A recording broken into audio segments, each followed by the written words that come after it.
Saudações, meu nome é Marcel Marcos, tenho 49 anos de idade, sou faixa preta em Jiu-Jitsu, faixa preta em Judô e possuo graduação no método Sotai de defesa.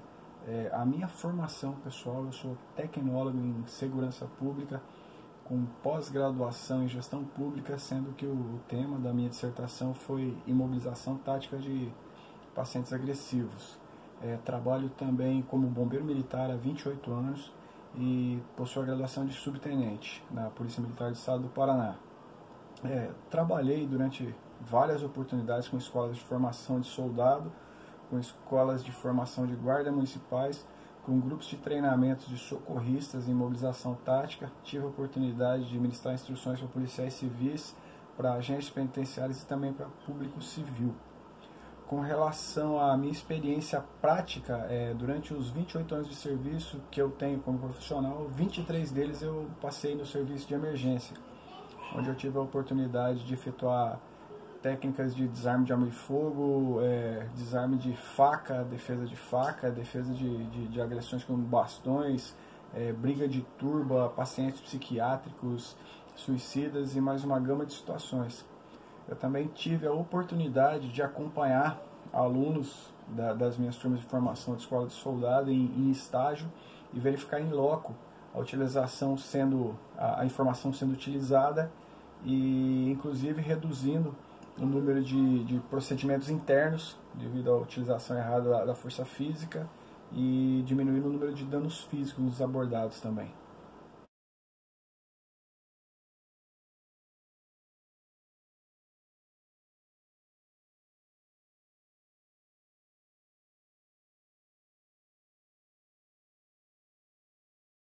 Com relação à metodologia de ensino que eu apresento e que eu defendo, ela tem como base 3 pilares. O primeiro pilar é a análise e o gerenciamento do risco, é a parte teórica envolvendo a questão da prevenção e do conhecimento da ameaça que se pretende evitar ou enfrentar. O segundo pilar é a ambientação ao combate, visando controlar o estresse e a ansiedade que situações de combate nos colocam. Mais do que aprender uma técnica de defesa, você tem que estar em condições de executá-la. E o terceiro pilar do curso é a utilização de equalizadores de força, que são armas próprias e impróprias que a gente utiliza para colocar o agredido ou colocar o defensor em pé de igualdade com um agressor ou com uma ameaça muito maior, muito mais preparada no caso até.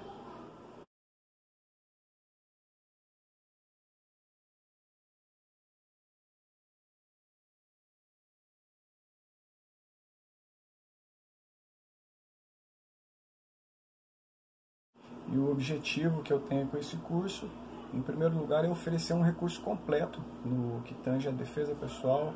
Eu não me atendo só ao aspecto técnico, ensinar técnicas mágicas de defesa pessoal, mas fazer o aluno entender o propósito de se defender, que é a sobrevivência, saber optar por não lutar, saber optar por fugir, saber optar por usar recursos como abrigos e armas improvisadas e combater realmente só em último caso.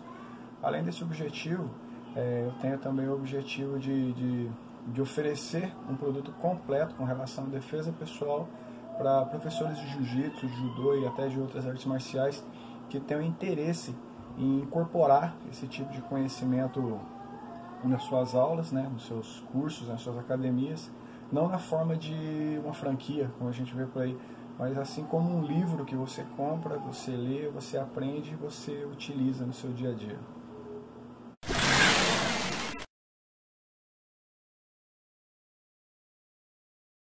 Falamos de análise e gerenciamento de risco. Eu gosto de delimitar o problema através de uma metáfora com o serviço de prevenção a incêndio e pânico do Corpo de Bombeiros. Toda vez que nós vamos delimitar determinado tipo de ameaça, nós classificamos em primeiro lugar o risco ou a ameaça que a gente pretende enfrentar ou dirimir. Depois nós estudamos estratégias para diminuir, para anular ou para mitigar esses riscos quando nós temos que correr esse risco. E só em último estágio é que nós vamos treinar a utilização de meios diretos de combate ou de fuga. Então, quando a gente fala em defesa pessoal, eu gosto de trabalhar essa mesma coisa. Primeiro você tem que conhecer a ameaça, conhecer maneiras de trabalhar com essa ameaça E só em último caso é que você vai combater. Lembrando-se que do mesmo jeito que numa situação de incêndio e pânico é a sua vida que está em risco ali.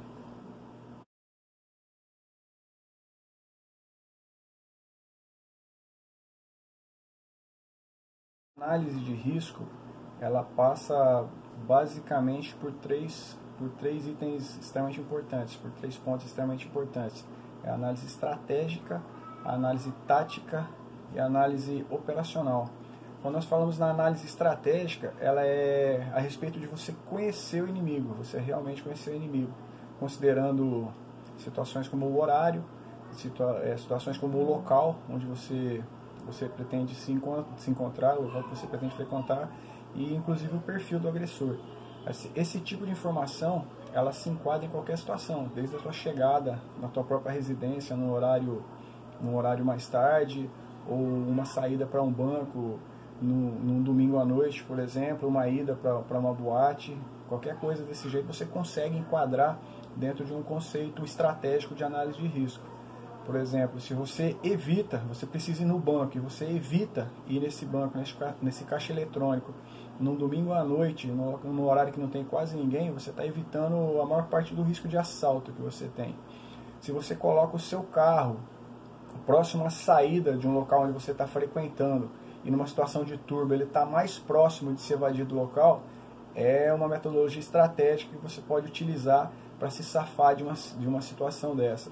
E quando você conhece, por exemplo, o tipo de agressor que você pode ter em determinado lugar, por exemplo, você vai passar num bairro mais violento e você sabe que ali você encontra determinado tipo de achaque, determinado tipo de assalto, você consegue se planejar para não ir, por exemplo, ou mesmo para enfrentar a ameaça, seja numa situação de estar com mais pessoas para evitar ser abordado, ou mesmo de portar uma arma.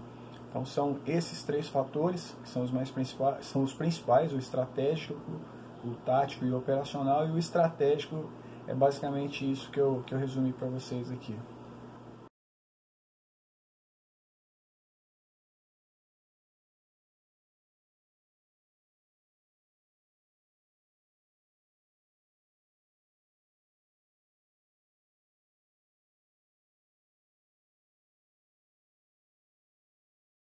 Delimitada a ameaça, a partir do momento que você conhece o risco que você tem à sua frente, você pode escolher correr esse risco ou você pode escolher não correr esse risco.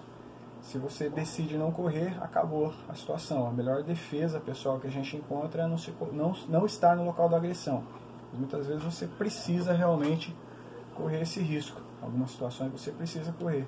E daí tem todo um processo de análise tática que você pode utilizar para mitigar a ameaça, por exemplo, ou mesmo para se preparar para uma possível reação. Por exemplo, um reconhecimento do trajeto, para você mapear possíveis rotas de fuga, um reconhecimento do próprio ambiente onde você vai se encontrar, seja uma rua, seja um ambiente fechado, em que você pode, por exemplo, procurar saídas de emergência, procurar balcões ou lugares onde você possa se esconder numa situação de violência, de ameaça, de briga, esperando isso acabar, ou mesmo procurando objetos para utilizar como armas, caso essa situação venha a eclodir. Então, é a isso que se refere o aspecto tático da defesa pessoal. Basicamente, você reconhece o ambiente, você tenta utilizar esse ambiente a seu favor, você trabalha também a sua técnica de negociação. Muitas vezes é melhor você perder um bem, você negociar e passar uma vergonha do que você vinha ser esfaqueado, morto a tiro, alguma coisa do gênero. E você realmente só entra em combate quando você tem certeza da eficiência do combate, certeza da necessidade do combate e que você não tem como fazer outra coisa.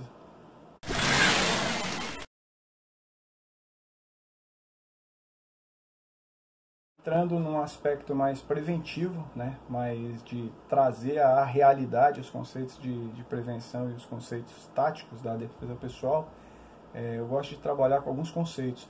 Seria a adoção de círculos de segurança, a adoção de técnicas de leitura corporal e controle de distância. Então, quando a gente fala, por exemplo, nesses círculos de segurança, eu trabalho basicamente com 4 círculos de segurança. Eu trabalho com o círculo íntimo, né, que é um círculo que vai até 50 centímetros, o círculo pessoal, que é até 1,50 m por aí, o círculo social até 3 metros e o círculo público, que vai até cerca de 20 metros. Esse perímetro, esse raio, esse perímetro que você cria em torno de você com uma área de cerca de 20 metros, é basicamente um perímetro que, a partir do momento que alguém adentra nesse perímetro, qualquer pessoa, qualquer indivíduo que adentra dentro desse perímetro de 20 metros, ele já se torna objeto da sua observação. Você consegue observar e numa situação de agressão, numa situação de tentativa de assalto, qualquer outra coisa, você consegue antecipar e melhorar a sua reação. Você pode, por exemplo, mudar a sua direção, procurar um abrigo, chamar atenção para você, gritar, fingir que está encontrando com alguém. E caso você esteja, por exemplo, na iminência de ser agredido mesmo, quando você mantém o círculo social, que é de cerca de 3,5 metros até 4 metros, para ficar numa distância melhor, você consegue manter uma visualização do possível agressor de corpo inteiro. E dessa maneira você consegue antecipar boa parte das agressões, perceber se ele porta uma arma, se ele vai sacar uma faca, se ele vai te chutar, perceber o nível de agressividade dele, esse tipo de coisa. Esse círculo de prevenção, o mais básico e os mais importantes seriam o social e o público, eles te facultam e eles te possibilitam planejar a tua reação.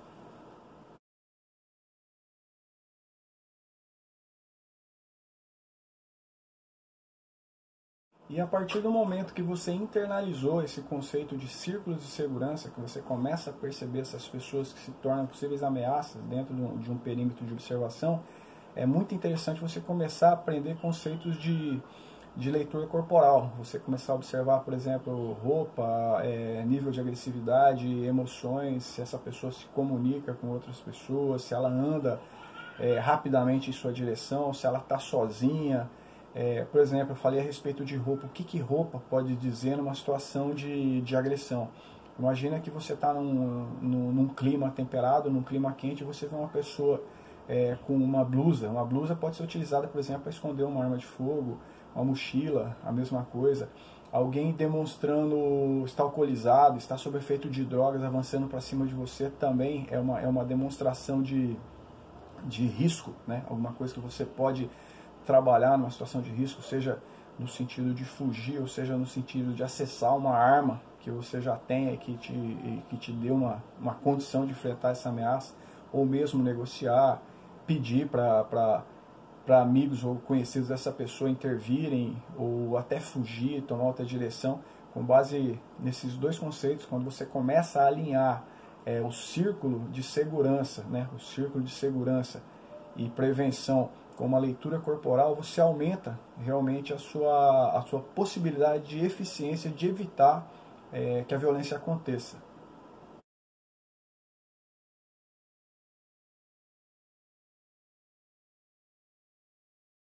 E incorporados o círculo de segurança, tornado como um alerta pessoal, um nível de alerta pessoal que você tem, incorporados os conceitos de leitura corporal, é hora de você começar a usar o ambiente a seu favor, né? Você consegue usar o ambiente a seu favor.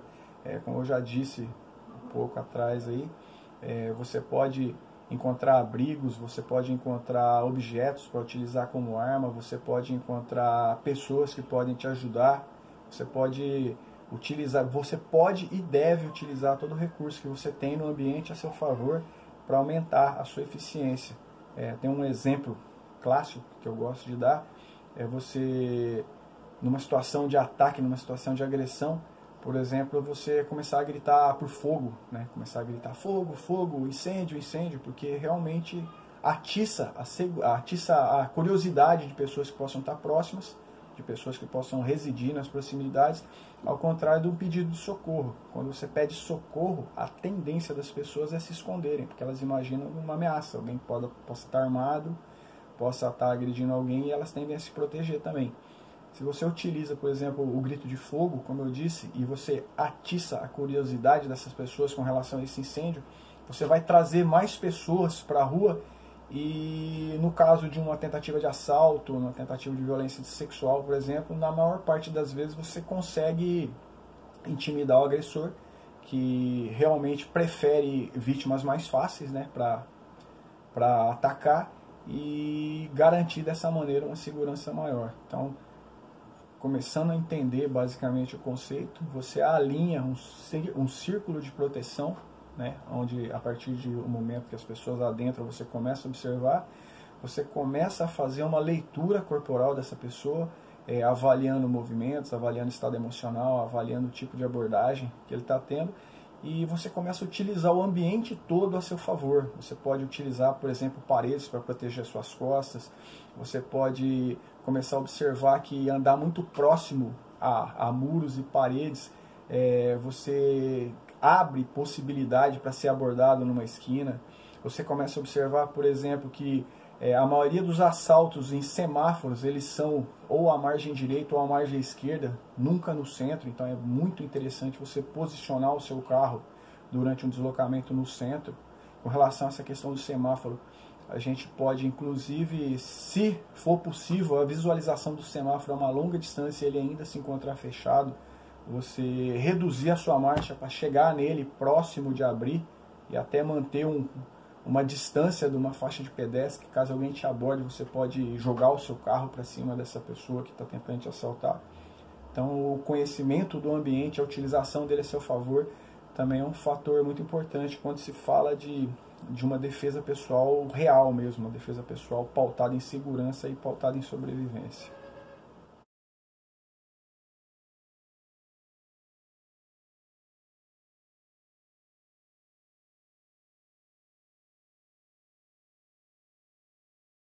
E existe aquele caso onde a abordagem acontece, mesmo você tomando todas as medidas de segurança, mesmo você tendo feito a análise do risco, mesmo você tendo tomado todas as precauções, a abordagem acontece e nesse momento você tem que estar preparado para negociar, né? Você tem que estar preparado para fugir e você tem que estar preparado para combater, inclusive. Quando você mantém aquele controle de distância que o círculo pessoal te dá e você mantém aquela visualização, você consegue ter uma visão mais ampla da ameaça e consegue trabalhar, por exemplo, essa questão da negociação ou até utilizar alguma forma de distração para fugir, ou mesmo, em último caso, você chegar a ter que entrar em ação mesmo, utilizar uma arma, se defender e salvar a sua própria vida. Tem uma máxima, a título de xiste, que eu gosto de usar, que é melhor ser julgado por 7 do que ser carregado por 6 quando se trata da sua própria vida.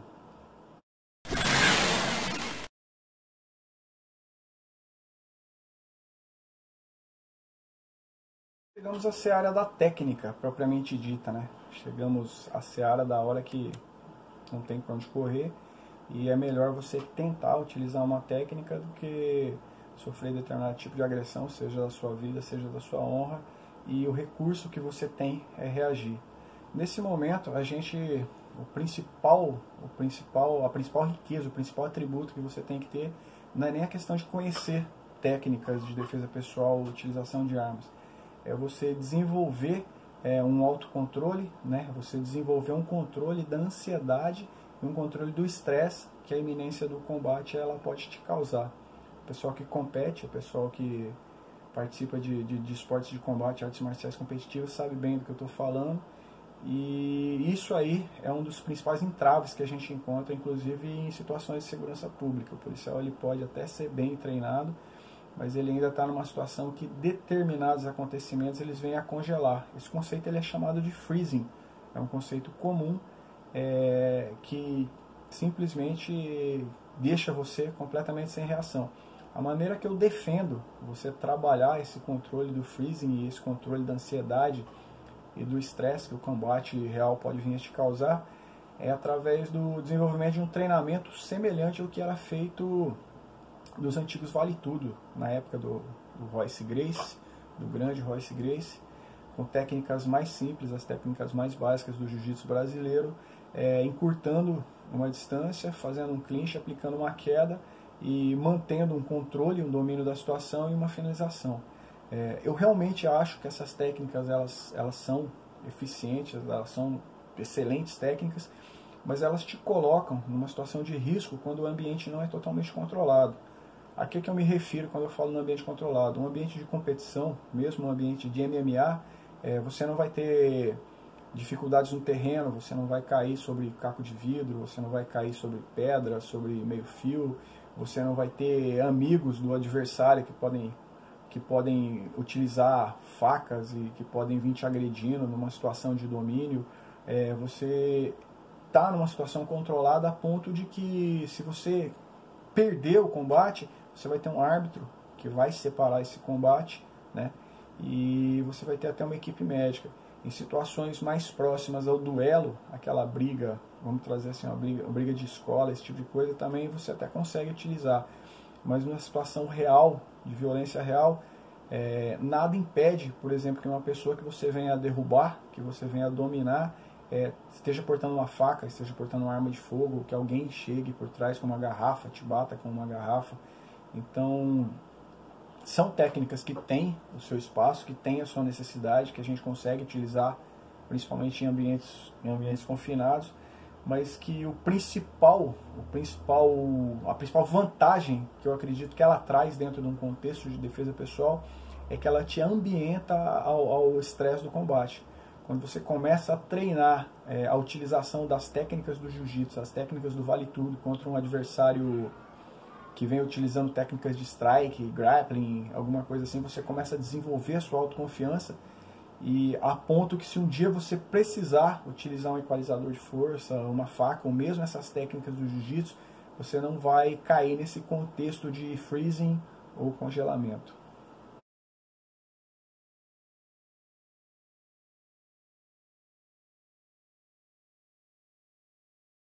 E por fim, depois que nós conseguimos entender todo o contexto da segurança pessoal, todo o contexto da análise, do gerenciamento de risco, entendemos o aspecto estratégico, entendemos o aspecto tático, entendemos o aspecto operacional, aprendemos a planejar os nossos riscos, aprendemos a utilizar os círculos de proteção, aprendemos a fazer uma leitura corporal, começamos a utilizar o ambiente a nosso favor, não deixamos as nossas costas mais expostas, começamos a entender o que é uma rota de fuga, o que é uma arma improvisada.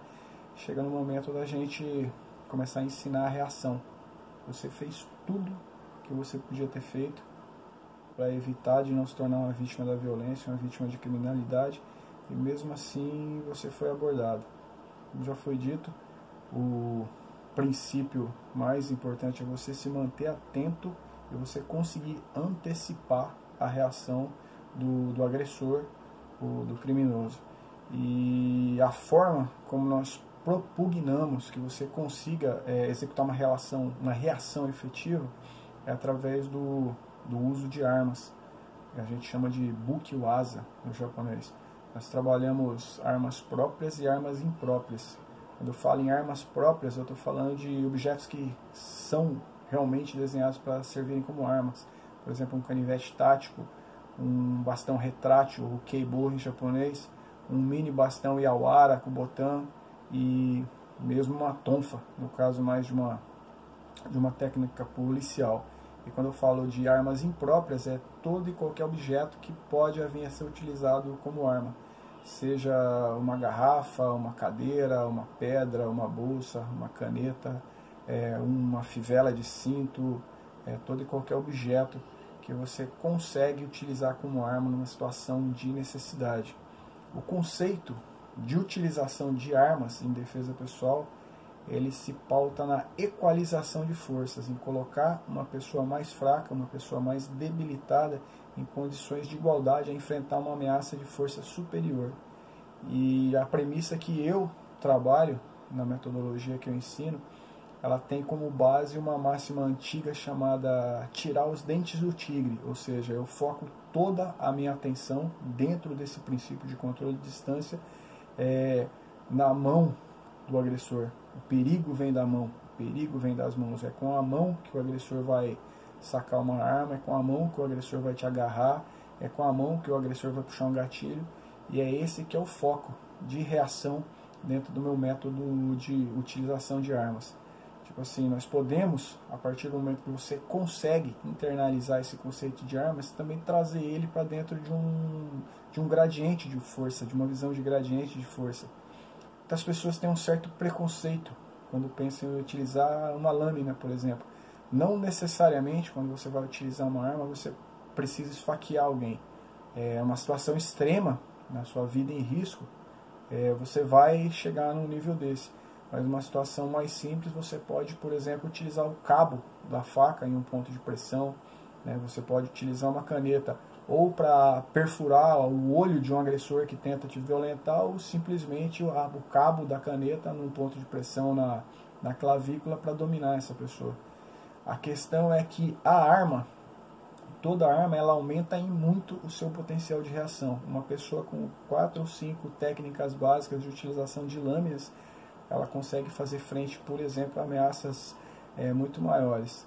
Basicamente, então, trazendo de novo, você entendeu todos os conceitos técnicos, os conceitos táticos e os conceitos estratégicos. Mantenha sua atenção na situação e, se tiver que reagir, faça-o com força total, que é a sua vida que se encontra em risco.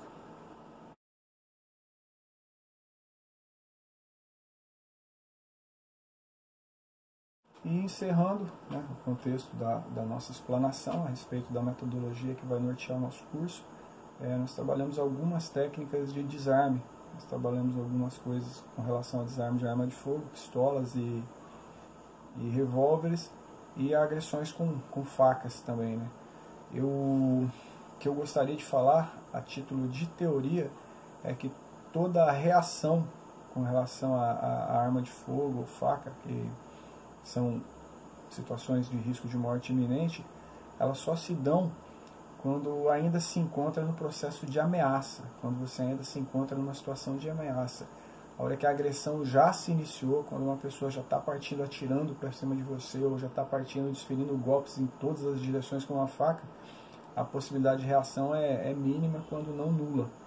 Então, quando você pensa nesse sentido, quando você pensa dentro desse sentido, que a reação ela se pauta no processo de ameaça e não no processo de ataque, o ponto mais importante que você tem que considerar para esse tipo de reação é um trabalho psicológico de convencimento do agressor de que ele se encontra no domínio da situação, que ele é o senhor absoluto da situação. E você vai trabalhar momentos de distração ou momentos em que certos golpes são telegrafados para você efetuar a sua defesa, para você tentar efetuar a sua defesa e dessa maneira salvaguardar a sua vida. Toda ameaça, toda técnica para uma ameaça com armamento letal, ela nunca vai ser garantia de sobrevivência, ela é um recurso que você tem.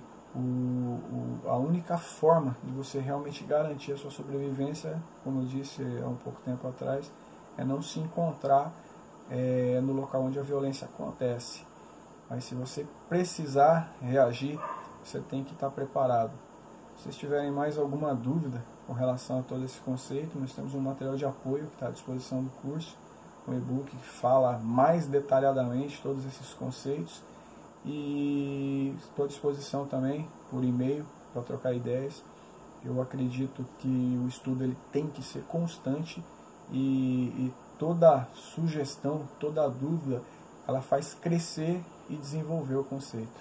Muito obrigado, bons estudos a todos, estamos à disposição.